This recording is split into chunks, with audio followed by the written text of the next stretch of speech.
In the education sector want the government to retain the 844 system of education until all pending issues in the implementation of the competency-based curriculum are addressed.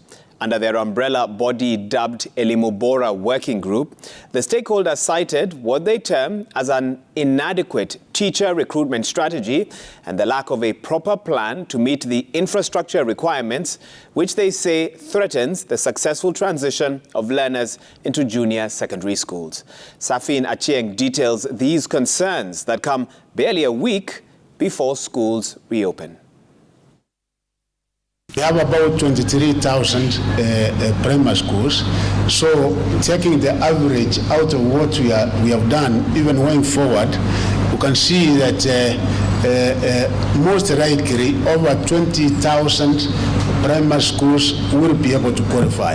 This was the latest assurance by Education Cabinet Secretary Ezekiel Mashogu, who affirmed that a majority of primary schools were set for the planned transition of grade 7 learners. But this rosy picture being painted by the CS is challenged by a section of education stakeholders who have accused the government of rushing the implementation of the competency-based curriculum.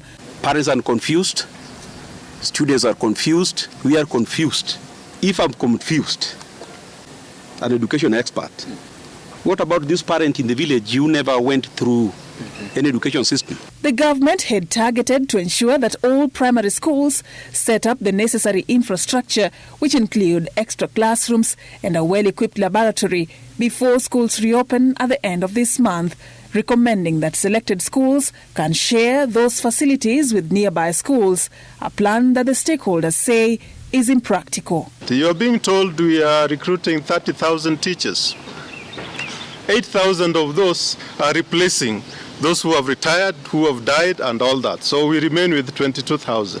How many public primary schools do we have? More than 30,000. So it means there are even some public schools that would not have a single teacher.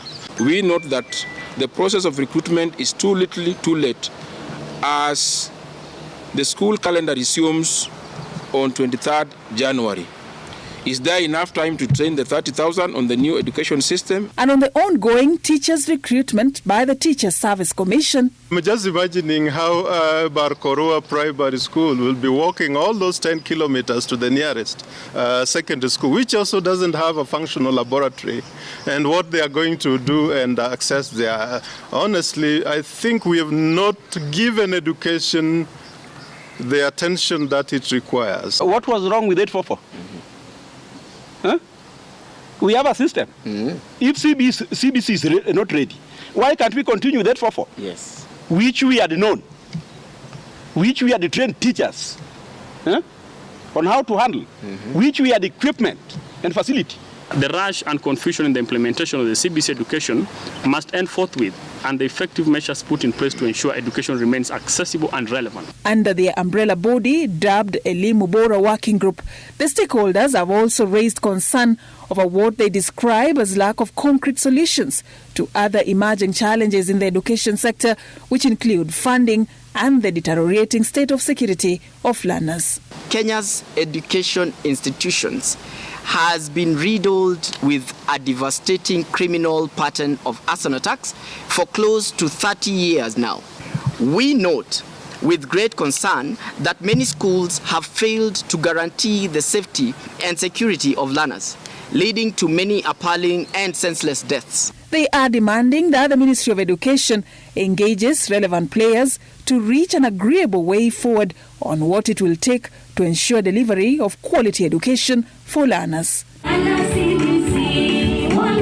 Safin Achieng, Citizen TV. Well, lots to digest in that first part of the bulletin.